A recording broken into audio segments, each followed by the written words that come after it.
Before we begin, viewer discretion is strongly advised. The following is for educational and entertainment purposes only. This is the verbatim federal courtroom testimony of the Sean Diddy Combs trial as reported by Inner City Press. No one expected her to show up. No subpoenas, no leaks, no public statements. But on the seventh day of testimony, Blake Lively walked into the courtroom, not as a spectator, but as a witness. The room fell silent. The media whispered in disbelief. Her career had always seemed untouched by the chaos of the industry's darker corners. But today, that illusion was shattered. Her voice trembled as she took the oath, then steadied as she stared across the courtroom at Sean Diddy Combs. Her first words echoed like a punch to the chest. "He has taken me to the Diddy tunnels." What followed was not just testimony. It was an unraveling of power, manipulation, and secrets buried beneath mansions, behind velvet ropes, and under city streets. This wasn't about music. This was about survival. It began with whispers. Okay,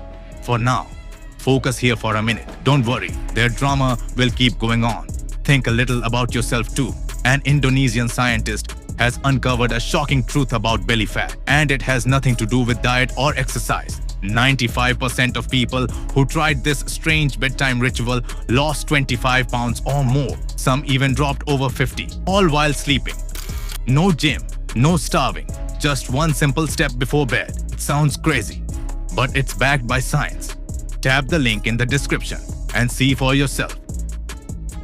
A name was on the schedule that hadn't been leaked, subpoenaed, or speculated on by the press. When the doors opened and she stepped into the courtroom, the atmosphere shifted instantly. Blake Lively, actress, fashion icon, A-lister, the media froze. The gallery collectively held its breath. No one expected her to be here, not as a celebrity in attendance, but as a sealed federal witness. Cameras weren't allowed inside, but the moment was unmistakable. The defense team scrambled. Diddy turned away. His expression tightened the second he saw her take the stand. For years, Blake had been one of the industry's cleanest faces. Never a headline scandal, never a PR meltdown. But now, she was about to upend the very narrative that protected her. She sat down quietly. No glam squad, no handlers. Her voice was soft, even hesitant, until the oath was complete. Then she looked straight ahead and said 7 words that made the entire courtroom fall silent. "He has taken me to the Diddy tunnels." The judge leaned in. Diddy's team immediately objected, but the prosecution pushed forward. The witness was protected, the testimony already cleared. Blake continued, her eyes wide, but her voice steady. "I've only told this story once, years ago, and even then, I left parts out. But after what I've seen in this courtroom, I can't leave it buried anymore." The courtroom was still adjusting to the shock of her presence when she began laying the foundation, how she and Diddy first crossed paths at a luxury fundraiser in 2014. Then again, at a music video shoot in Malibu. At the time, she assumed it was all industry small talk, VIP crossover, casual celebrity circle. Nothing stuck out, not until the 2016 after-party following a well-known award show. "He told me, 'Let me show you something my guests never see.' I assumed he meant art or something silly. I didn't know what he meant until it was too late. That moment, casual, dismissive, seemingly harmless, would change everything." Blake Lively's voice shifted as she recounted the night in question. She described the location in detail, an exclusive post-award party at a private estate in the hills of Los Angeles. Hundreds of guests, valets in white gloves, photographers kept at the gates. Inside, the party was opulent, like a designer ad come to life. But she said something felt off. "I've been to my share of Hollywood parties, but this wasn't one of them. It had all the glitz, the music, the champagne, the guest list. But something about the energy was wrong, cold, like everyone was performing." She explained how Diddy approached her around 1 a.m. after most guests had filtered out. He smiled, gave her a drink, and told her he wanted to show her something private. She hesitated, but curiosity got the best of her. What followed was a slow walk through the back of the mansion, past velvet-draped hallways, until they arrived at a wall covered in framed vinyl records. That's when it happened. He pulled one of the frames, and the wall shifted open. Behind it, a narrow elevator, industrial, unfinished. No music, no polish, just a steel box, and a silence that made her stomach drop. I asked if this was part of the house. He said, "This is the real house." Then he pushed the button, and we went down. She described the descent. Long, slow, too deep to be a basement. The air changed. She said she remembers the smell. Dust, ozone, something metallic. Her hands trembled on the stand as she continued. When the doors opened, it wasn't a room. It was a corridor. Concrete. Echoes. No windows. I turned around, and the elevator door had already shut. He smiled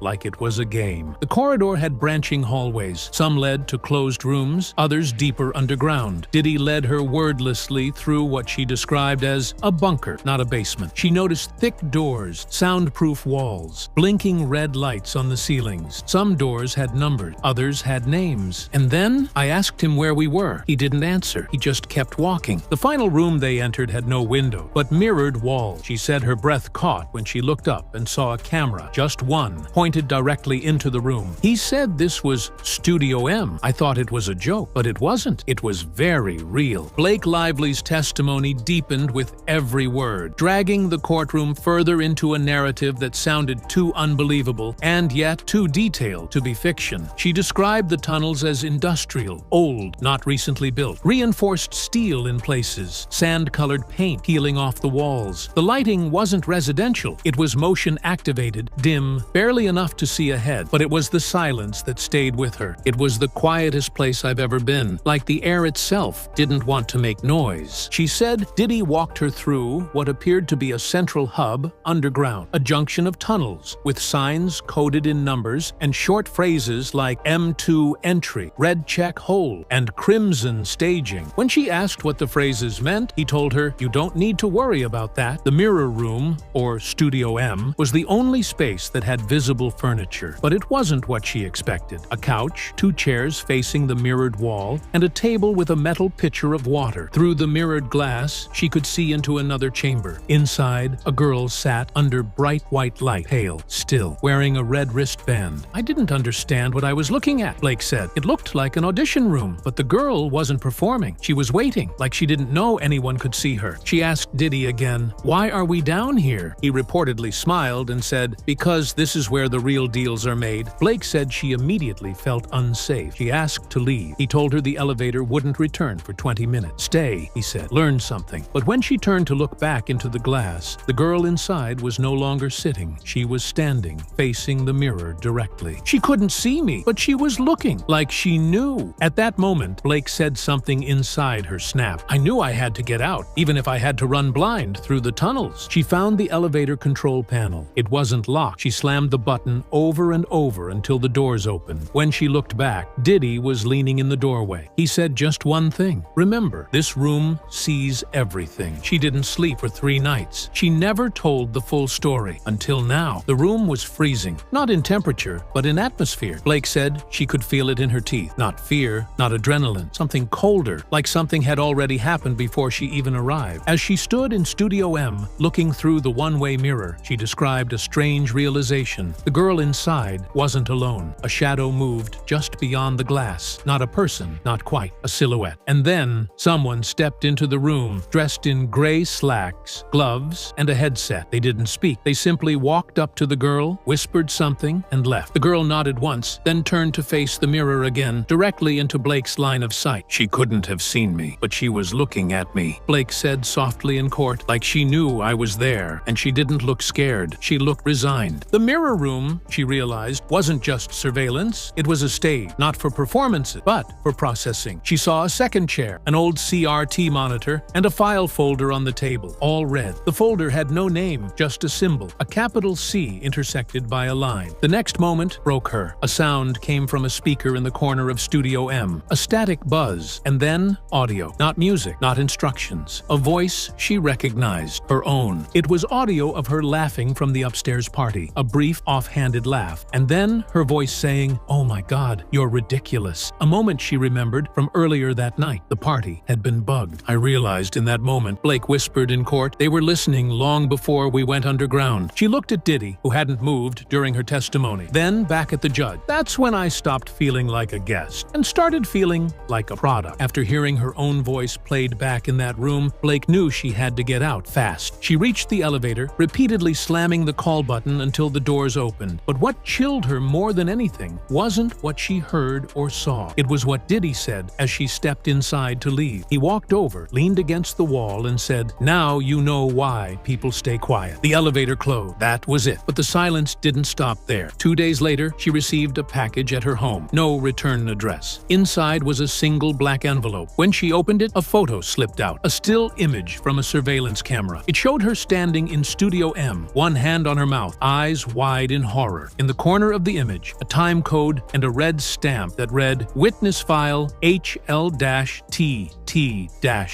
There was no note, just a small slip of paper beneath the photo that read, "Stars don't talk, they shine." Blake said she panicked. She called no one, not her team, not her husband, not her lawyer. She put the envelope in a locked drawer and never touched it again until the trial. "I buried it because I wanted to believe I was imagining it," she said. "I convinced myself it wasn't real, that maybe I dreamt it, maybe I misunderstood. But when I heard Cassie testify, when I saw the names, the footage, the tunnel, I couldn't lie to myself anymore." She admitted that she told her sister in confidence several years later, and only then, in whispers, "I said, if anything ever happens to me, it's because I saw something I wasn't supposed to." What followed was years of internal pressure, fear, and compliance. She turned down certain events, refused to work with some promoters, avoided certain parts of Los Angeles. "I thought I was protecting myself," she told the jury, "but I was just giving him more power, and I'm done doing that." The prosecution didn't waste a second. As soon as Blake finished her testimony, they requested an immediate exhibit submission, floor plans. 2 blueprints were rolled out and projected on the courtroom screen. The first was the public architectural layout of Diddy's Los Angeles estate. The second, obtained through a private contractor who worked on the renovations in 2015, included an underground level not mentioned in any permit filing, a tunnel system, reinforced, multi-winged, soundproof, one chamber labeled Studio M. The match was unmistakable. A second witness, a former estate maintenance engineer under contract for Combs Global, took the stand. He confirmed that while he had never been inside the tunnels himself, he helped install magnetic lock systems for the basement floor. There were rooms without HVAC, no ventilation. I asked about it once. They told me the less I knew, the longer I'd keep my job. The prosecution revealed documents tied to a surveillance contractor hired in 2016, the same year Blake attended the party. Among the files, a list of internal surveillance timestamps labeled Vault A Soundbank Archive. Several matched Blake's timeline to the minute. And then, one final piece. A document labeled Consent Vault Overview, Artist Access Protocol. It referenced an internal tag, HL-TT-M,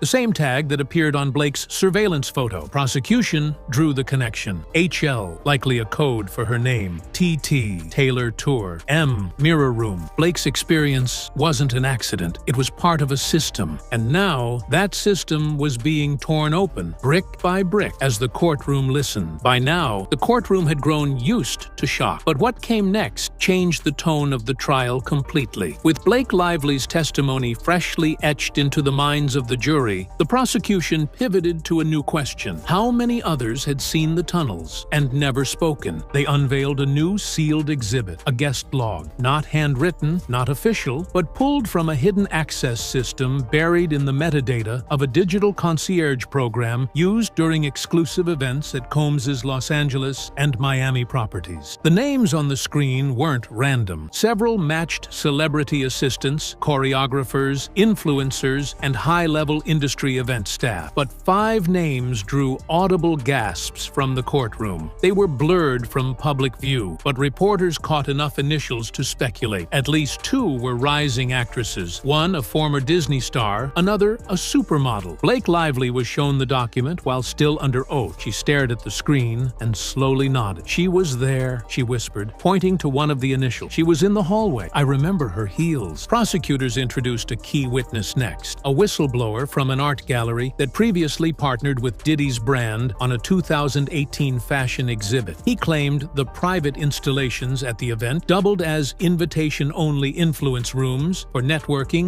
NDAs, and filmed sessions. People thought they were being recruited for sponsorships, but it was surveillance. If you reacted wrong, you were blacklisted. If you reacted right, you got a deal. He claimed several models were shown into the underground lounge, and that each one received a colored bracelet after red, green, or silver. When asked if he saw Blake Lively at any point, he shook his head. Number, but I saw her name once. On a folder, red ink, circled. The prosecution submitted a final forensic analysis from a confiscated device found during an earlier raid. Inside was a document folder titled Crimson Loop Assets. Several audio clips were recovered, including one where a woman's voice can be heard muttering, barely audible through static. He said the tunnels change you. You come back different. The jury shifted in their seats. Diddy stared down at the table, unmoving. Until this point in the trial, Sean Diddy Combs had maintained a carefully constructed courtroom presence, quiet, detached, almost smug. But when Blake Lively recounted the exact wording of his last statement to her, "This room sees everything," something broke. He leaned into his attorney, whispered frantically, and then, out of nowhere, stood up. "She wasn't supposed to say that," he shouted, pointing toward the stand. Security stepped forward. The judge slammed the gavel and called for order, but the damage was done. His face flushed. His hands shook. For the first time, he wasn't a mogul or a brand. He was a man exposed. Blake didn't flinch. She held her ground, locked eyes with him, and said, "You knew I'd eventually speak. You just hoped I'd be too scared." The courtroom gallery erupted in murmurs. Reporters flooded their feeds. The outside world, already shaken by the earlier revelations, now turned fully against him. Social media exploded. Hashtags like